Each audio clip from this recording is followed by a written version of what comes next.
Olá, neste vídeo vou mostrar como iniciar a limpeza com esfregão no seu XIAOMI Robot Vacuum X20 Max.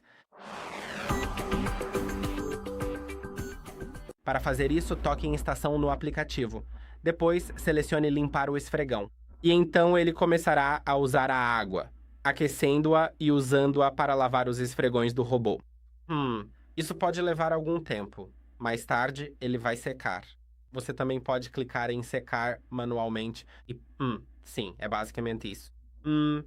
Então, também na maioria dos casos, após a limpeza, ele limpará automaticamente o esfregão, mas às vezes, depende das suas configurações. Também há um vídeo sobre como alterar a frequência de limpeza automática do esfregão.